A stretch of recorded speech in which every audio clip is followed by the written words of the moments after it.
C'est la première fois, pour ma part, où je vois autant de morts réunis sur une scène de crime. C'est un massacre. Vous pouvez bien imaginer qu'un avion qui rentre en contact avec une montagne à 800 km/h, les corps sont polyfragmentés. Le temps, c'est ou notre allié ou notre ennemi. Bonjour à tous. Cette semaine, j'ai pu m'entretenir avec Gilles Rex, un policier qui a passé 30 ans au sein de la police scientifique. Aujourd'hui, il publie un livre, Parmi les morts, dans lequel il revient sur les moments les plus marquants de sa carrière, comme le crash de la Germanwings, les attentats de Charlie Hebdo ou encore ceux du 13 novembre.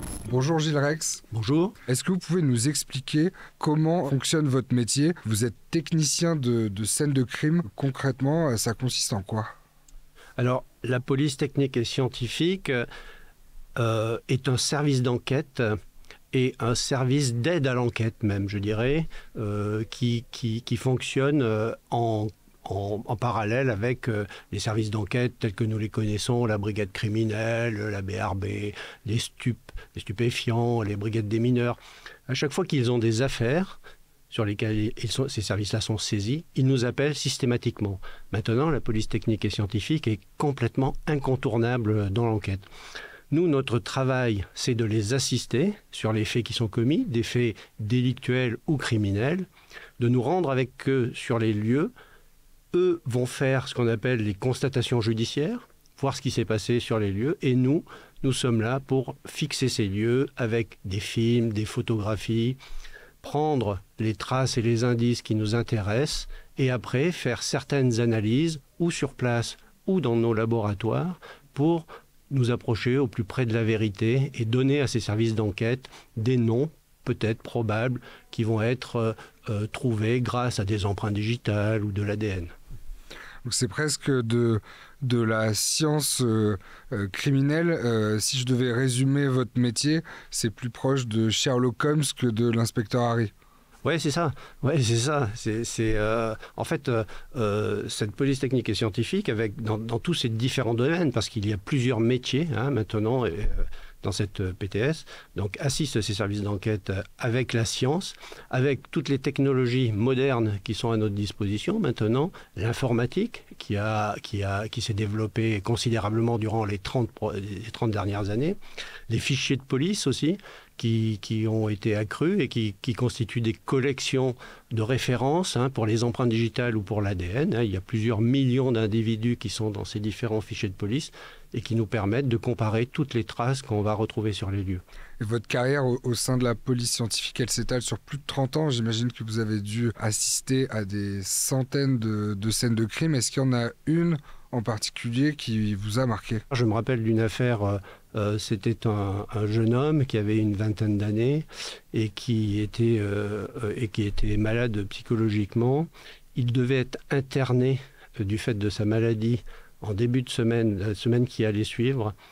Sa grand-mère est venue lui rendre visite et il lui a tendu un piège. Chez lui, il habitait dans un studio. Il lui a tendu un piège, il l'a fait tomber, il l'a tué et il l'a décapité. Et il a placé sa tête dans un sac poubelle et elle était entre ses jambes. Et voilà quoi. Donc ça, c'était assez terrible. Et alors qu'il devait être interné par la suite, quoi. Et comment on arrive en tant que professionnel, en tant que policier, à se protéger, à se fabriquer une carapace face aux horreurs qu'on peut vivre au quotidien, même si j'imagine qu'on ne vit pas des affaires comme ça tous les jours? Non, on ne vit pas ça tous les jours. On monte un petit peu en puissance, si j'ose dire, donc au fur et à mesure du temps qui passe et de l'expérience. Déjà, quand on commence dans ces métiers-là, on n'y va jamais seul. Premièrement, on est plutôt en observateur, on assiste des gens qui sont plus capés, plus anciens. Et en revanche, quand c'est vous qui devenez le plus ancien, c'est vous qui amenez des jeunes avec vous et qui leur expliquez, qui leur montrez pour justement, dans un souci d'expérience et de transmission d'expérience, pour pouvoir les préparer et les rendre autonomes.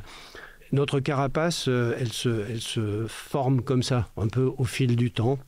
Et pour essayer de mettre un filtre, comme vous disiez, entre nous et ces affaires qu'on voit qui peuvent être traumatisantes, qui le sont tout le temps de toute façon, on n'est pas des machines, on n'est pas des robots, on éprouve des sentiments même quand on arrive sur ces scènes-là. Donc on se réfugie derrière des protocoles qu'on a appliqués.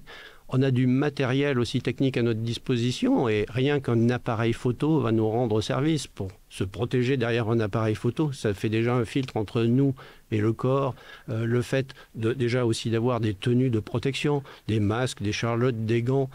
On a presque l'impression, un peu comme au théâtre, d'être un autre personnage que celui qu'on est aussi pour intervenir aussi, vous voyez. On va se focaliser sur le travail technique qu'on a à faire, quoi. Nos recherches, nos prélèvements, nos conditionnements, nos analyses, de manière à essayer de rester hors du pathos de ce que cette scène-là peut engendrer. Parce que si on commence à rentrer là-dedans, c'est fini pour nous. Notre analyse va être tronquée, va être déformée. Et on ne peut pas rentrer, mais comme j'allais dire, comme beaucoup de métiers, d'infirmiers qui travaillent dans des services très compliqués, des services de fin de vie par exemple, ou des pompiers qui viennent là, des incarcérés, des gens qui sont en train de mourir dans des voitures complètement déformées. Donc il y a quand même des métiers comme ça, surtout ceux qui sont en contact avec la mort, où on ne peut pas entrer directement dans cette émotion. Et j'imagine qu'au sein de la police, avec vos collègues, ça doit créer une certaine forme d'entraide, de solidarité. Vous devez partager quelque part le sentiment d'être les seuls à vivre cette vie-là. Alors, toujours dans les situations les plus compliquées, dans les affaires comme ça les plus dures, les plus pénibles, effectivement, cet effet de groupe, pour nous, est très important. Donc, d'où le fait que tout le monde s'entende bien, que tout le monde sache ce qu'il a à faire, et qu'il y ait une cohésion de groupe. C'est vrai qu'on a, chez les policiers, chez les flics, comme on dit, c'est vrai qu'on a souvent ce sentiment d'un effet de meute. Ils chassent en meute, ces gens-là, quoi. Ils vont tous dans le même sens et ils essayent tous de se concentrer sur le même but. Quand on est policier, si vous voulez, qu'on ne sait pas, par exemple, on allait, moi ça m'est arrivé plusieurs fois, d'aller dans des commissariats où je ne connaissais personne, quand on intervenait sur une affaire, par exemple dans une commune où on n'était jamais allé, ou même dans une autre région de France, quand on se déplace des fois. À partir du moment où vous êtes policier, vous entrez dans un service de police, ils vous considèrent comme l'un des leurs. Et nous, pareil, quand un policier venait dans mon service de l'identité judiciaire à Paris, qu'il vienne d'où que ce soit, il était... On le reconnaissait, il y avait un sentiment d'appartenance. En fait, on le voyait pour la première fois, mais il était ici, chez lui, quoi. Dans votre livre, vous écrivez « Le temps qui passe, c'est la vérité qui s'enfuit ». Le temps, c'est un peu la clé de la réussite de l'enquête. Alors, le temps, c'est ou notre allié ou notre ennemi. Le temps qui passe, c'est la vérité qui s'enfuit, c'est Edmond Locard qui disait ça. Edmond Locard, c'est un médecin lyonnais, un médecin qui a créé le premier laboratoire de police technique et scientifique au monde en 1910 à Lyon. Et c'est Locard qui dit ça, le temps qui passe, c'est la vérité qui s'enfuit.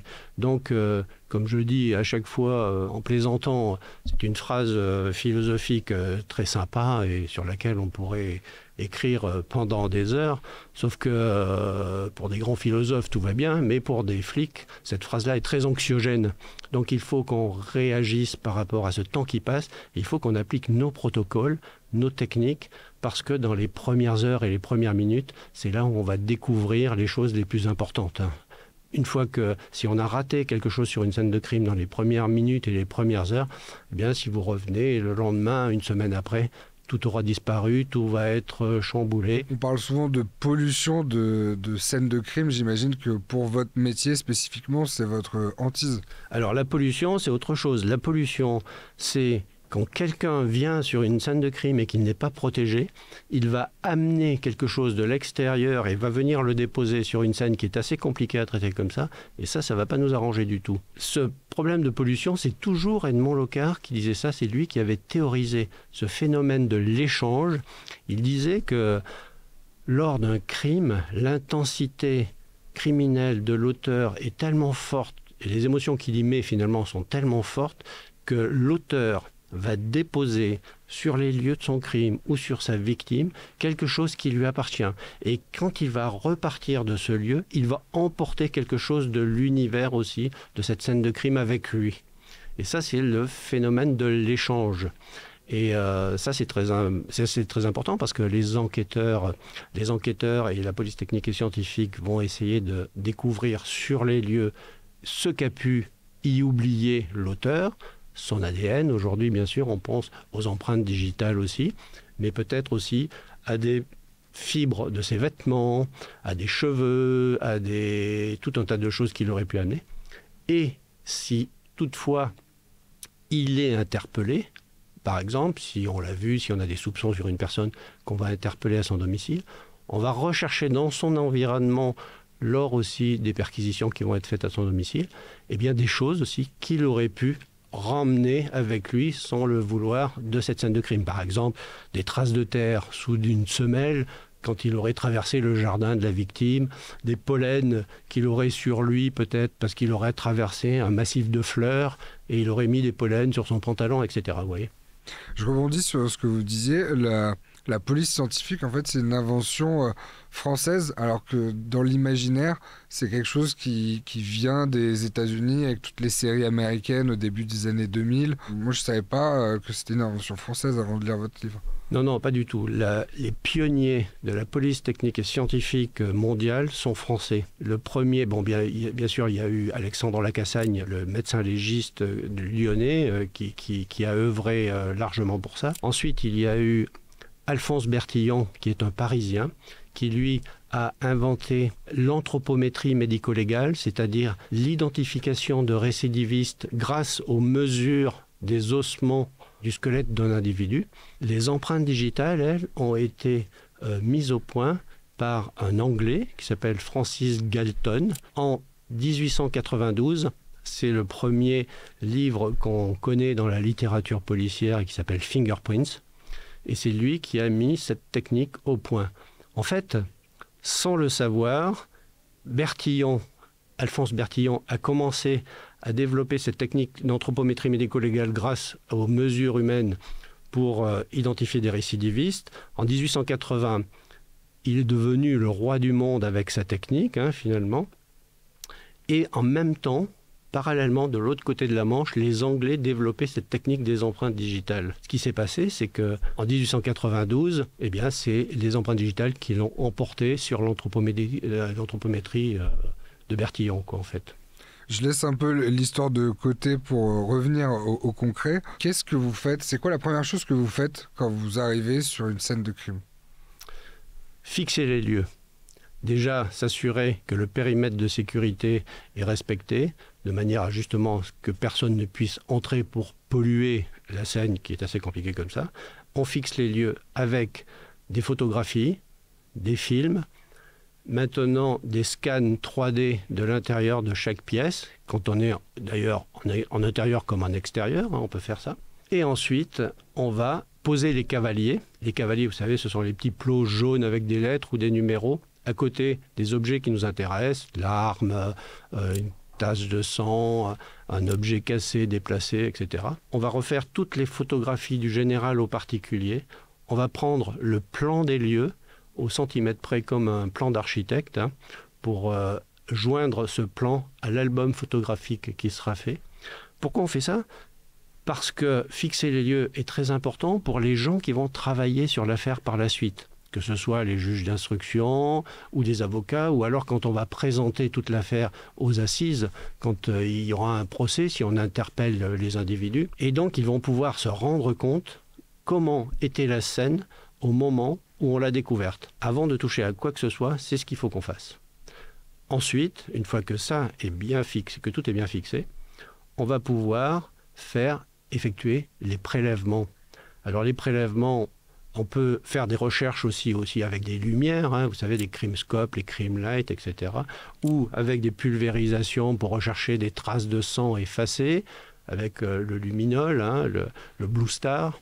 Et puis après, on va faire ces prélèvements donc d'objets biologiques, si on voit des traces de sang, pour rechercher l'ADN, des fibres, etc. Et on va les conditionner. Chaque objet doit être conditionné de manière particulière. On peut faire aussi des prélèvements sur les corps qu'on a autour de nous, prendre les empreintes digitales des personnes si on ne sait pas à qui on a affaire pour essayer de les identifier, prendre leur ADN aussi.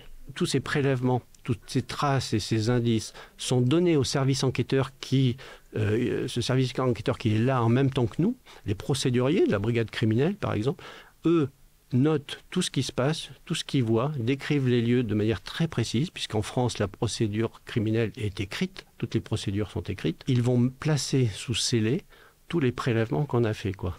Et ces scellés seront donnés en fonction de leur analyse, de la pertinence, de ce qu'on doit faire sur ces objets-là, seront envoyés au laboratoire concerné. En lisant votre livre, j'ai appris comment la police scientifique calculait la date de la mort à partir d'un corps. Cette estimation elle est rendue possible grâce aux insectes que vous appelez les mouches auxiliaires de justice.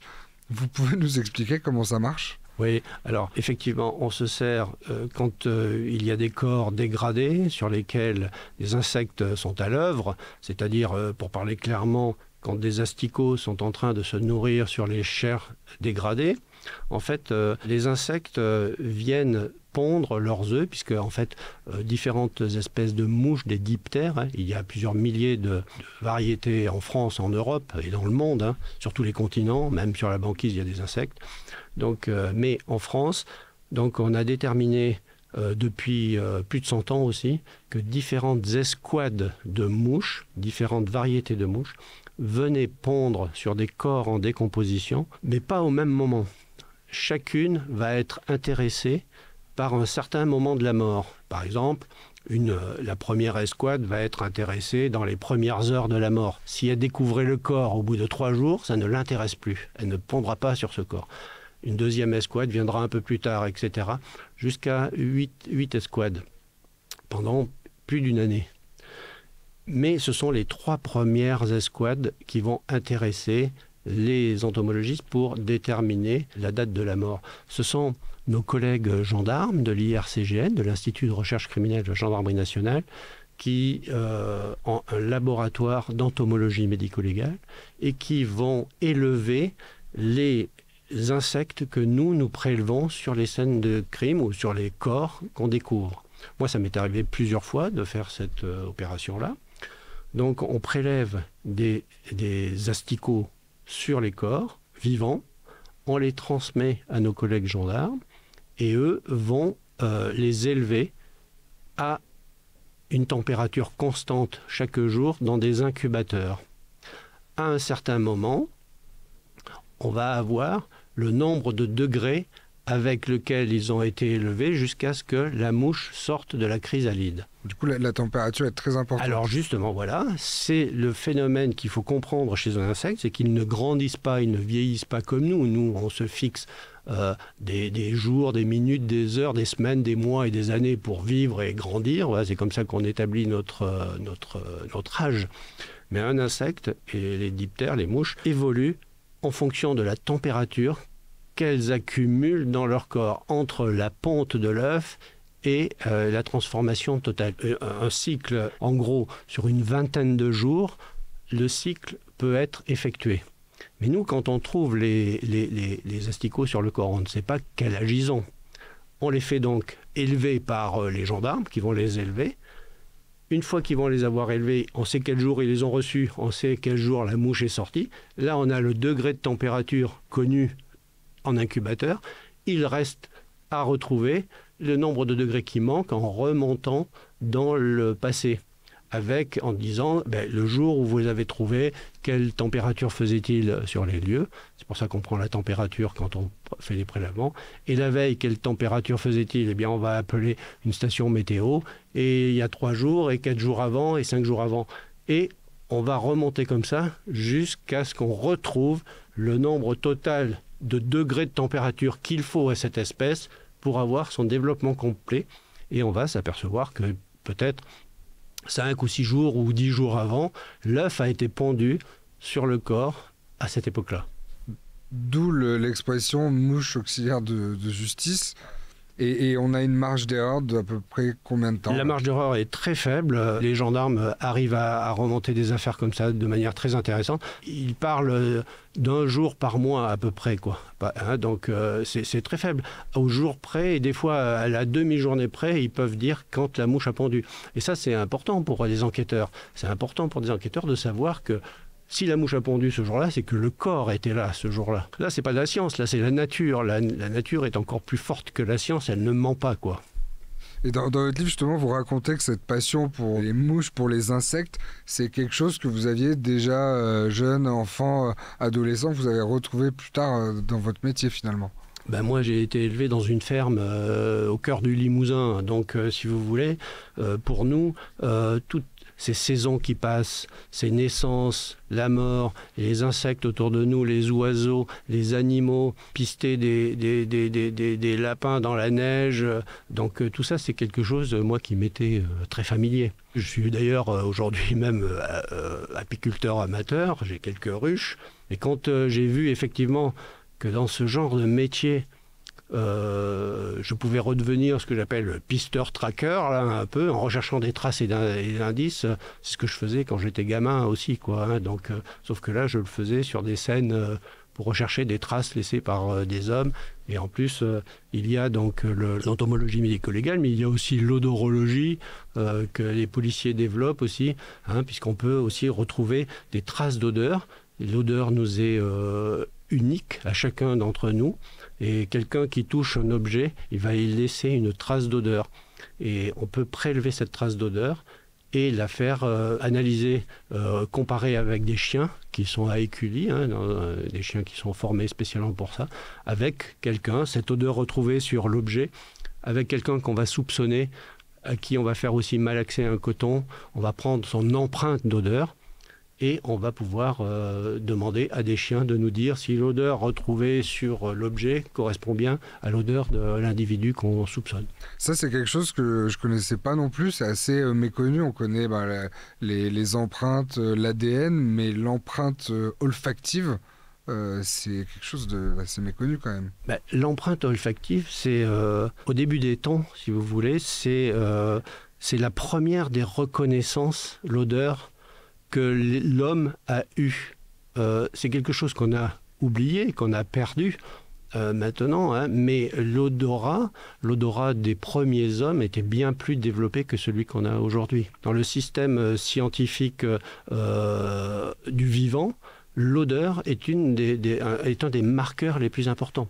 Et je me demandais comment on devient technicien du crime. J'imagine que votre vocation de policier, elle est née très tôt, mais technicien du crime, c'est quelque chose qui est arrivé pareil quand vous étiez jeune ou petit à petit en étant dans la police? Moi, c'est un peu particulier. Quand j'avais 12 ou 13 ans, mes parents m'amènent chez un vieux monsieur qui était à la retraite, un policier en retraite, dans un village pas très loin de chez moi, et il s'appelait Jean Dumur. Ils lui font part de mon intérêt pour cette profession, et là, il va chercher un pressbook où il a de vieilles affaires qu'il a traitées, et il me le donne, en me faisant promettre, bien sûr, de le lui rendre. Bon, très bien. Et là, je vais me lancer dans son pressbook où il y a des procès-verbaux, des photographies de corps en noir et blanc. À l'époque, là, c'était des affaires qu'il avait traitées dans les années 50-60. Et puis des articles de presse. Et là, je lis ces affaires, c'est les affaires sur lesquelles il a participé. Bon. Mais personne n'a trouvé ça bizarre. Hein. Dans mon entourage, tout était normal. Voilà, j'avais 12-13 ans dans ma chambre en train de feuilleter des affaires criminelles, en fait, quoi. Donc, alors, je ne sais pas si c'est ça qui a forgé ma vocation par la suite. En tout cas, c'est arrivé. Du coup, vous intégrez la police scientifique en 1994, l'année où elle est créée, finalement. Donc, vous êtes l'un des pionniers.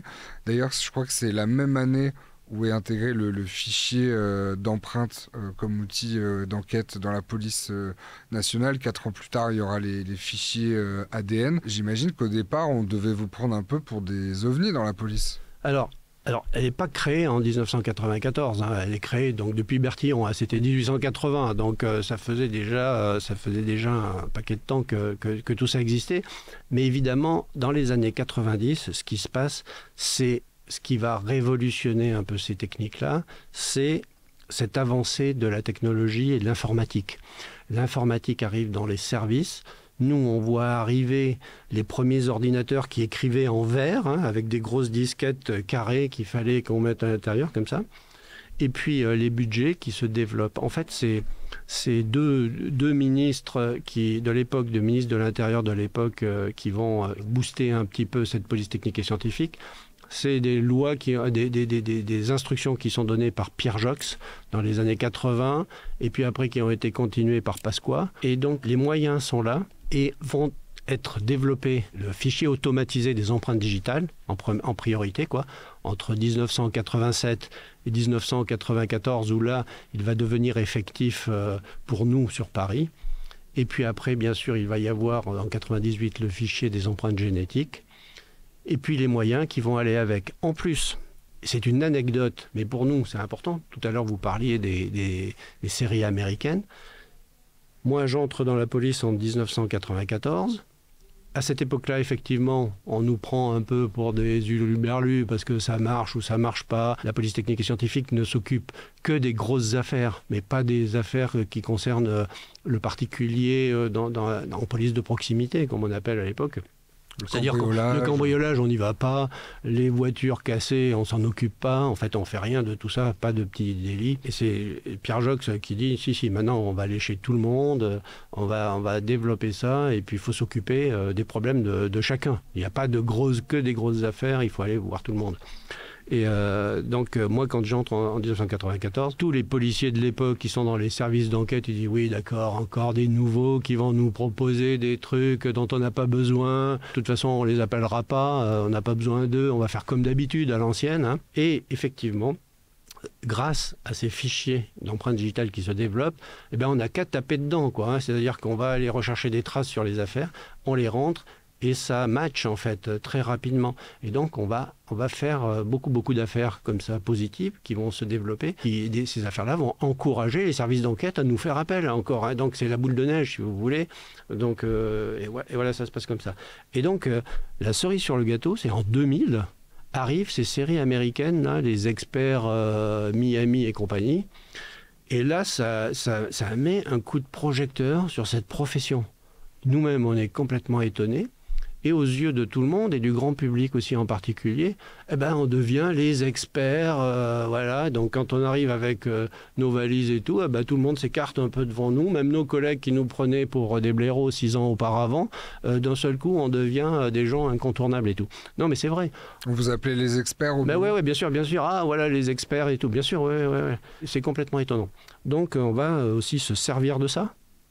En fait, on n'a pas besoin de s'en servir, mais on va quand même s'en servir vis-à-vis de la hiérarchie, vis-à-vis du ministère et tout, qui va aussi développer du recrutement. Les moyens continuent à affluer. Et c'est pour ça que depuis les années 2000, pas qu'à Paris, mais sur tout le territoire national, qui a été maillé, cette technicité et cette direction de la police technique et scientifique. C'est une sous-direction maintenant. Maintenant, aujourd'hui, c'est un service national. Hein. Donc, vous voyez, en 20 ans, il a pris une ampleur considérable. Aujourd'hui, c'est complètement incontournable. C'est des outils aussi qui ont permis de résoudre des affaires qu'on appelle les cold cases, les affaires non résolues. Je pense à une en particulier dont j'avais parlé dans la grande histoire, celle de Dino Scala, le violeur de la Sambre, qui a sévi dans le nord de la France pendant plus de 30 ans. Même si les enquêteurs disposaient d'une trace ADN, cet homme n'était pas connu des services de police, il n'apparaissait dans aucun fichier. En 30 ans, les enquêteurs ont procédé à plus d'une centaine d'interpellations en vain. Et qui au final a été rattrapé grâce à des prélèvements ADN. Et ça doit être un véritable challenge de pouvoir remuer le passé, d'aller retrouver des anciennes... Alors les cold cases, les affaires froides, comme on dit en fait, ou non résolues plutôt, le sont grâce à l'analyse de scellés qui sont quelque part. Avec les nouvelles techniques actuelles, peut-on, oui ou non, faire parler de l'ADN sur des objets? Peut-on retrouver des traces intéressantes sur ces objets qu'on ne pouvait pas voir il y a 20 ans ou 25 ans? À présent, j'aimerais revenir sur cette triste année 2015 qui commence le 7 janvier avec les attentats de Charlie Hebdo. Vous êtes immédiatement envoyé sur les lieux de l'attentat. Le choc, la consternation. À la mi-journée, une réunion de crise se tient à Matignon. Le plan Vigipirate est élevé au niveau maximal en région parisienne. Alors nous sommes au bureau. C'est un mercredi comme tous les autres. Hein. C'est la rentrée finalement, hein, après les vacances de Noël. Et quand on apprend que il y a eu une attaque à Charlie, donc au début il y a un mort ou 2 et puis 3 et puis ça monte en gamme comme ça. Et puis on nous dit qu'il y a un policier qui a été tué dans la rue aussi. Donc le protocole pour nous, c'est d'attendre d'être saisi par l'état-major de la police judiciaire. Donc on attend qu'ils nous saisissent et une fois qu'on est saisi, eh bien là, on se dirige sur les lieux avec plusieurs équipes parce qu'on nous fait donc un état des lieux et on voit bien qu'il y a plusieurs scènes, plusieurs lieux de scènes de crime. Donc on ne va pas pouvoir envoyer une équipe comme traditionnellement on le fait avec 3 personnes qui sortent dans cette équipe. On va bloquer tous les gens qui sont disponibles au service et dans nos antennes des départements autour. Et on va les envoyer sur place, quoi. Et donc, effectivement, on se rend sur les lieux. Il doit être peut-être, disons, 1h30 après les faits, quoi. D'abord, dans un premier temps, les premiers instants sont réservés aux services de secours. Parce qu'il y a des blessés aussi, il n'y a pas que des morts, il y a aussi des blessés. Il faut les soigner, il faut les évacuer. Donc, la scène, on ne peut pas tous se bousculer au même moment. La priorité, c'est aux médecins, aux services de secours, aux pompiers, pour l'évacuation des blessés et des gens qu'on peut encore sauver. Et après, nous, quand on intervient, eh bien là, tout est plus calme et il ne reste que les victimes décédées. Et lorsque vous pénétrez dans les locaux, vous savez un peu à quoi vous attendre ?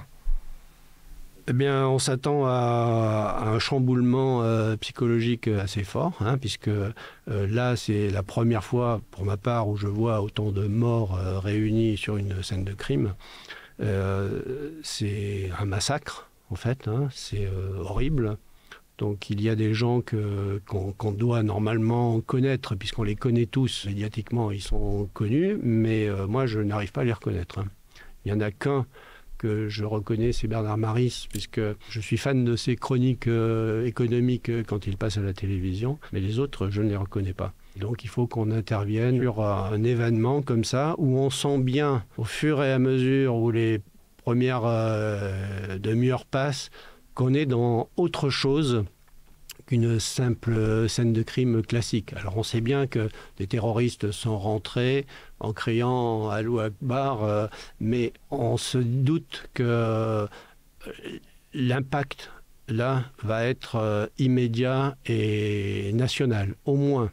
Et vous arrivez à faire votre travail ? Alors, dans les premiers temps, c'est difficile. Là, on n'entre pas dans cette scène-là comme on entre dans une scène classique. Il va falloir qu'on prenne un peu de temps pour passer un petit peu le cap du coup de poing qu'on vient de recevoir nous-mêmes, et puis pour se mettre en ordre de marche et appliquer les protocoles qu'on décrivait tout à l'heure. Ce que vous disiez tout à l'heure, le protocole vous permet de vous concentrer, de ne pas vous laisser submerger par l'émotion. Oui, on va revenir là-dedans, on va essayer d'y revenir, mais beaucoup plus difficilement que lorsque c'est une scène simple. Je vous cite dans votre livre, vous dites « L'odeur métallique du sang coagulé me prend à la gorge ». Cette odeur, vous la sentez encore aujourd'hui ? Alors là, actuellement, où on se parle, là, non. Mais je la connais, c'est une mémoire olfactive que j'ai en mémoire, comme mes collègues, les 3/4 de mes collègues qui connaissent cette odeur particulière, puisque c'est une odeur ferreuse, c'est une odeur métallique, hein, puisqu'on a des molécules de fer dans le sang. Quand on a du sang en grande quantité qui commence à coaguler, en fait, on a une odeur de métal, en fait, hein, avec plusieurs autres odeurs de corps dégradés. Ce sont des odeurs de la mort qu'on connaît, que les professionnels connaissent bien. Effectivement, quand on entre et qu'on a cette odeur qui arrive, on sait que là, il va y avoir de très très grandes quantités de fluide corporel quelque part. Hein.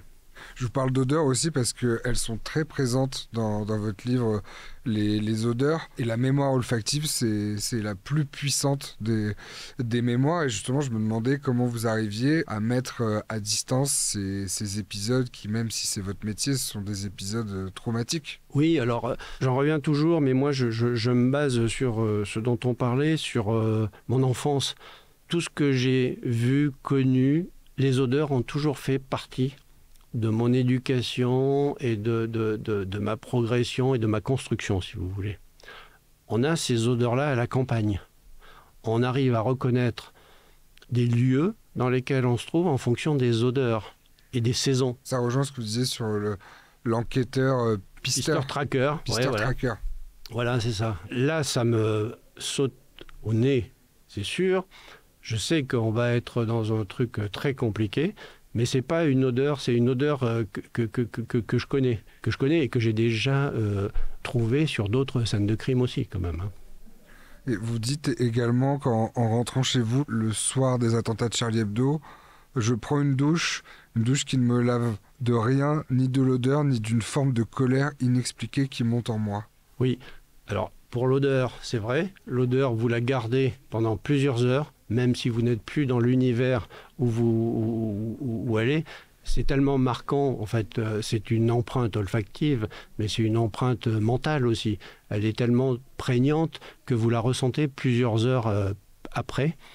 Et puis, effectivement, sur la colère, c'est un sentiment où on se laisse aller, on n'est plus sur les lieux. Moi, je rentre chez moi. Et c'est une manière le contre-coup. Hein, peut-être la décompression aussi, mais effectivement, quand on analyse les faits pour cette affaire-là, pour quelques dessins parus dans la presse, des gens sont capables de tuer toute une rédaction pour des dessins de caricature, en fait, quoi. Donc, on se dit que là, on est dans un monde à part. Je me demandais également... Et en particulier après une affaire comme celle-ci, une affaire d'attentat, est-ce qu'il y a un débrief psychologique? Est-ce que vous êtes pris en charge au sein de la police par des psychologues? Oui, maintenant il y a des psychologues. On connaît ce genre de débriefing depuis le tsunami, depuis l'année 2005, où nous étions allés au tsunami en Thaïlande. Il y a des débriefs qui sont faits par des psychologues dans la police. Il y a plusieurs psychologues à la préfecture de police de Paris et partout sur le territoire national hein, qui prennent en charge des groupes de parole ou collectifs ou individuels auxquels vous assistez. De manière obligatoire dans certains cas. Évidemment, si c'est des scènes au cours de votre carrière, si vous éprouvez des difficultés dans votre vie perso, professionnelle, vous pouvez prendre rendez-vous avec elles, aller les voir ou pas les voir, ça vous regarde.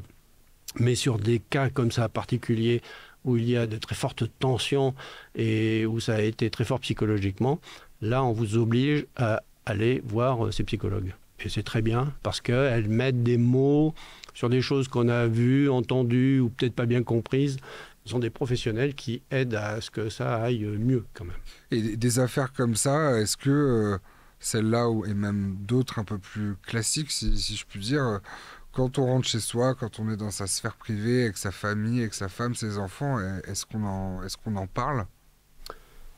Alors, moi j'avais de la chance, mes enfants étaient grands déjà pour cette année 2015, donc déjà ils savaient où j'étais, ce que je faisais, voilà. Ils comprennent, après il y a toutes les émissions qui sont faites autour de ça, les informations qui sont données dans les médias, et donc ils suivent cette information.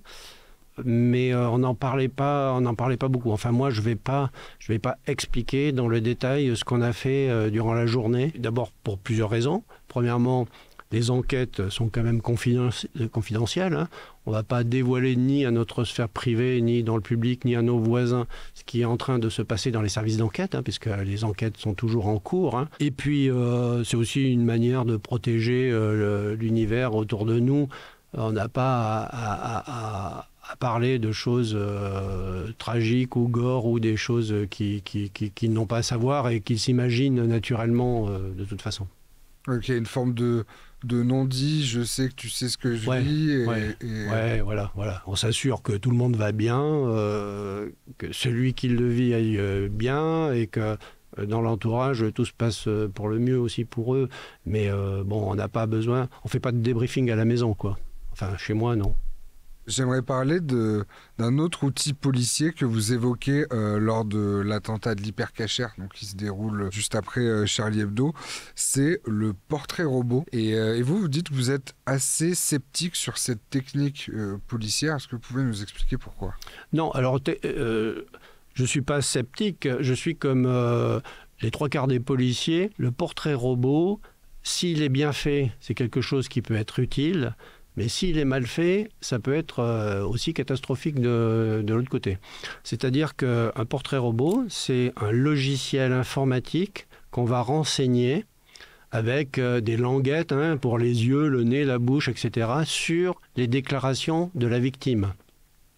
Donc la victime, en fonction de son âge, de qui elle est, ne va pas raconter la même chose en voyant la même personne.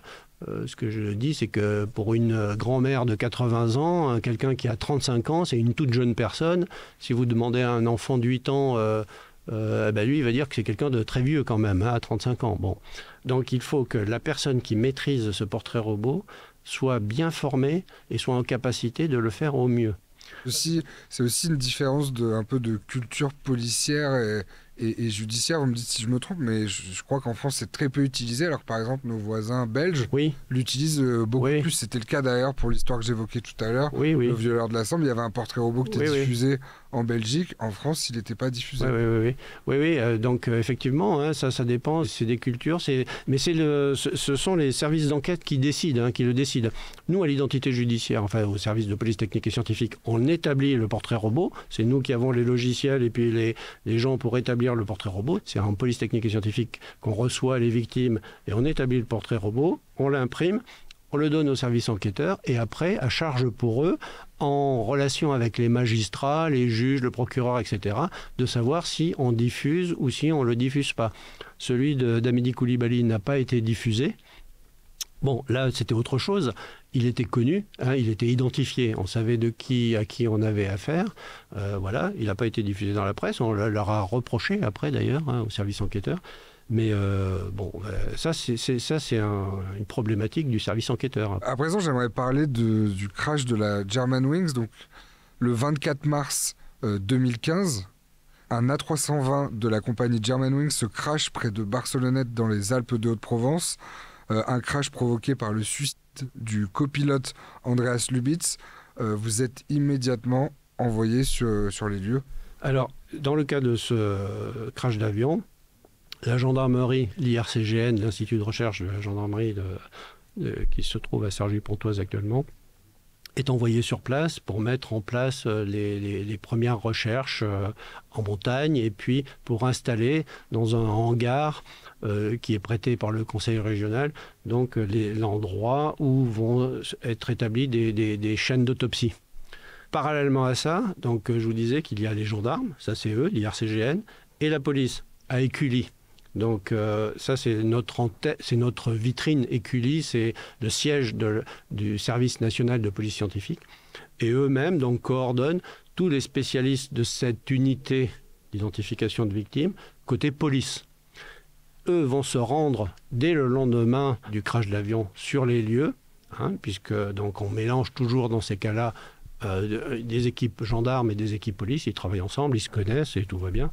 Vous dites d'ailleurs que ça se passe pas toujours super bien entre les différentes chapelles, police, gendarmes. Alors non, ça se passe bien sur les personnels de base qui travaillent ensemble sur les chaînes d'autopsie, ça se passe bien, on se connaît tous et tout. C'est au niveau des chefs, je dis en plaisantant, mais ça c'est assez traditionnel et c'est assez vieux historiquement, où ils ont chacun leur propre vision des choses. Donc c'est pour ça que quand ils sont trop nombreux en directeur pour coordonner les choses, donc il peut y avoir des tensions. Mais ça c'est normal. Dès qu'il y a des affaires comme ça très importantes qui font peser une forte pression sur les épaules de ces personnels-là qui vont travailler ensemble, chacun essaye de faire au mieux, de faire avancer les choses. Et donc effectivement, des fois ça peut gripper un peu. Mais ça je pense que c'est dans tous les métiers, dans tous les... Voilà. Il s'agit de la zone où s'est écrasé l'appareil, près de Digne, dans le massif des Trois-Évêchés. L'impact a eu lieu à 1500 mètres d'altitude environ. Une zone escarpée, difficile d'accès. Il y avait 150 personnes à bord de l'avion. Le crash de la Germanwings, c'est 150 morts, 144 passagers, plus 6 membres d'équipage. À ce moment-là, les médias du monde entier sont braqués sur vous parce qu'il y a 18 nationalités représentées. En plus, avec les circonstances, le suicide du copilote, c'est vraiment un fait médiatique majeur. J'imagine que ça doit vous mettre une sacrée pression sur les épaules. Alors, c'est pas simple, mais c'est quand même... Il y a des protocoles qui sont établis, usités depuis longtemps. Il faut qu'on procède au relevage des corps ou des parties de corps. Évidemment, les corps sont polyfragmentés. Vous pouvez bien imaginer qu'un avion qui rentre en contact avec une montagne à 800 km/h, on ne retrouve pas de corps entier. Voilà. Toutes les parties de corps qui vont être retrouvées vont être analysées surtout avec l'ADN Et toutes les parties de corps qui ont le même ADN seront réunies pour être restituées aux familles, en fait. C'est ça. C'est un travail de fourmi titanesque, c'est un puzzle. Oui, c'est ça, c'est un gigantesque puzzle. Alors là, quand on est dans une topographie comme ça de crash d'avion, c'est ce qu'on appelle une liste fermée, c'est-à-dire qu'on connaît la liste des membres d'équipage et la liste des passagers. Donc, on n'a qu'à se rapprocher des familles qui ont à déplorer un disparu pour comparer l'ADN des corps avec l'ADN des familles et de redonner un nom aux victimes. Et vous sentez dans le contact direct avec les familles des victimes que votre rôle, votre métier, il est super important pour les aider à faire le deuil de leurs proches? Alors, on le sent, nous, on en est persuadés, mais il faut aussi des fois qu'on les persuade, elles, parce qu'elles le savent, mais elles sont dans une forme de déni. Forcément de déni dans un premier temps, de déni. Non, c'est pas possible, ça peut pas m'arriver à moi. Non, mais il est sûrement blessé ou il peut pas te donner encore de nouvelles. On va le retrouver. Il est dans un hôpital. Je vais me rendre sur place. Je vais aller regarder. Je vais chercher, etc. Et au fur et à mesure où le temps passe et où le temps n'a pas énormément de choses intéressantes à apporter et de choses positives, j'allais dire, eh bien, il faut qu'elles en viennent à la conclusion que peut-être, effectivement, cette police va peut-être être la seule à pouvoir leur apporter une solution et leur redonner le corps qu'elles recherchent, en l'ayant identifié par ces techniques d'empreinte digitale, d'ADN, d'odontologie aussi, qui est une forme formelle d'identification. Et donc, elle compte effectivement sur nous. C'est pour ça que les liens sont toujours très forts entre ces groupes d'enquête et les familles. Je reviens sur cette année 2015. Le soir du 13 novembre, vous étiez au Stade de France, premier lieu frappé par les attentats du 13 novembre. Vous étiez d'ailleurs avec les équipes avec lesquelles vous aviez travaillé sur le crash de la Germanwings, jusqu'à ce que survienne une explosion. Le 13 novembre au soir, on est invité, pas nous seulement, mais la Lufthansa, dont la Germanwings est une filiale, donc a invité plusieurs centaines de personnes à un cocktail dînatoire à la Cité du Cinéma chez Luc Besson, à Saint-Denis. Et après, tous ces gens-là ont été transférés en car, on a été transférés en bus jusqu'au Stade de France, qui devait être le clou du spectacle, au match amical France-Allemagne. Et là, donc, on est bleu, blanc, rouge, peint. Il y a des jeunes tout autour du stade qui proposent les couleurs de votre équipe. Et on est dans les tribunes, on fait la hola comme tout le monde jusqu'à 21h16 ou 17, là, ou 18, je ne sais plus exactement, quand les premières explosions retentissent sous les tribunes. Et puisque c'est au Stade de France où les premiers kamikazes activent leur ceinture d'explosifs ce soir-là. Et là, votre boulot, qu'on comprenne bien, parce que les attentats se déroulent sur quatre lieux différents, donc le Stade de France, le bar La Belle Équipe dans le 11e, le Bataclan également dans le 11e, et le Petit Cambodge. Ces 4 lieux, votre travail, c'est de couvrir avec vos équipes tous ces lieux. On a eu 6 lieux en fait, 6 lieux. C'est-à-dire que nous, on est 7 de mon service, nous sommes 7 dans l'enceinte du Stade de France, donc on est prisonniers, on est pris au piège là, on comprend ce qui se passe. Donc on va se faire extraire, évidemment, il faut qu'on marchande ferme pour se faire extraire, puisque tout l'enclos du Stade de France est fermé, il ne laisse sortir personne, à part le président de la République qui regagne l'Élysée. Donc on va se faire extraire et on regagne le 36. Le protocole, c'est de revenir au service pour s'équiper. Évidemment, on est comme ça en civil, donc on ne peut rien faire sur place, bien sûr. Et donc on va revenir au 36 pour gérer toutes les équipes qui font envoyer sur tous les sites en même temps. Là, des gens reviennent au service, ils sont rappelés chez eux. C'est un vendredi soir, tout le monde est en week-end. Donc c'est le début du week-end, mais il va falloir revenir au service pour s'équiper et puis pour pouvoir aller travailler sur ces scènes-là, Et là, c'est le chaos. C'est le chaos total à tous les niveaux de l'État, que ce soit la présidence, les ministères, les services de police. C'est une vraie déflagration au sens propre comme au sens figuré, là, qui nous frappe. Toutes les forces de police, les forces militaires sont mobilisées, les frontières sont fermées, l'état d'urgence est évidemment totalement inédit en France. Et c'est là où où après la sidération totale, alors la sidération de janvier à Charlie Hebdo était forte, mais alors au 13 novembre, voilà quoi. Là, on a 130 victimes dans les rues de Paris. Là, c'est quand même un truc extraordinaire que personne n'a vu, là, pour le coup, jamais. Enfin, pas nous, qui sommes en activité, qui sommes encore vivants. Peut-être que des gens ont vu ça pendant des phénomènes de guerre. Dans des pays en paix, en tout cas. Dans des pays en paix, là, pour nous, c'est la première fois. Et là, il va falloir intervenir. Intervenir, pareil, en essayant de se refixer, de se remettre en tête les protocoles pour retrouver quelque chose qui paraît être humain et abordable pour toutes les équipes.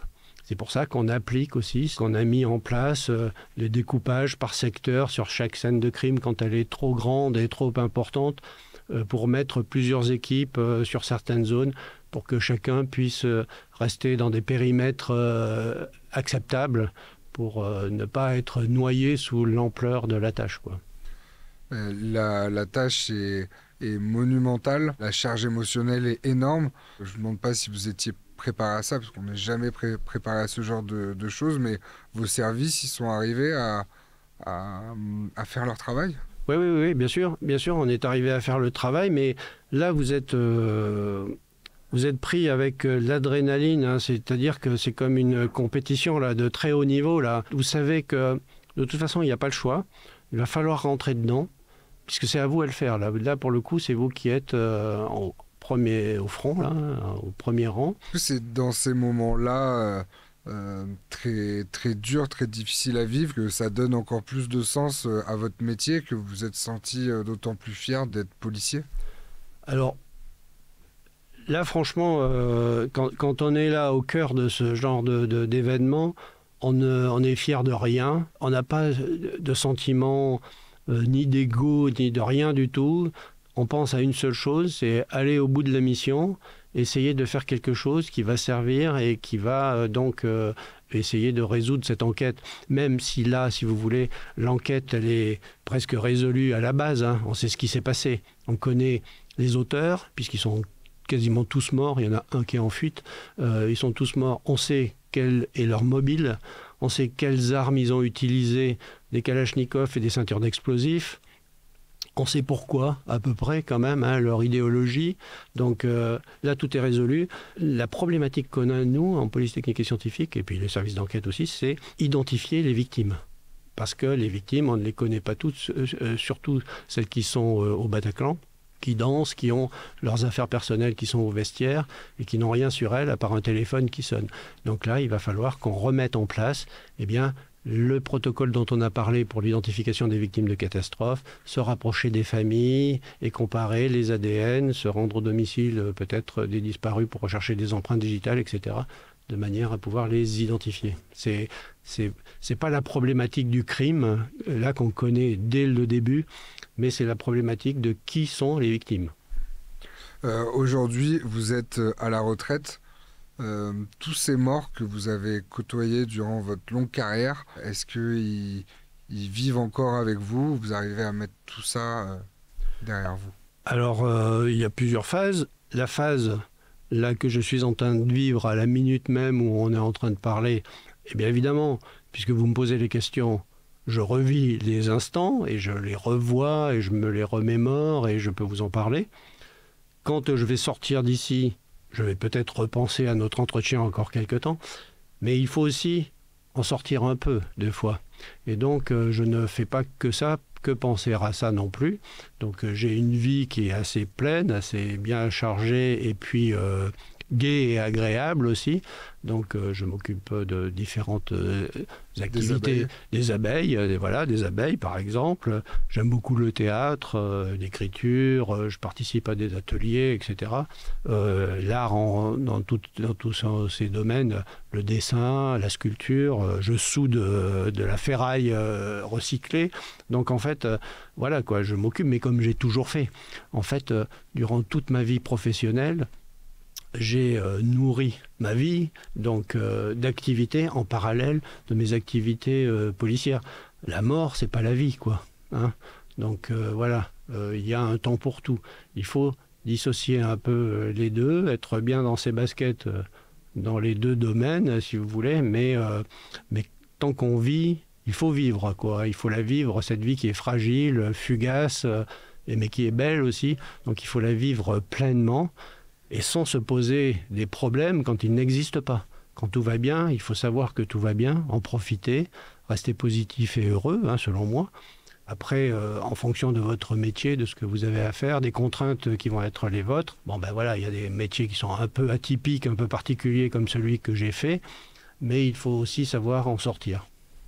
Merci beaucoup Gilles Rex d'avoir accepté cet entretien, d'avoir partagé votre métier, votre vie passionnante avec nous aujourd'hui.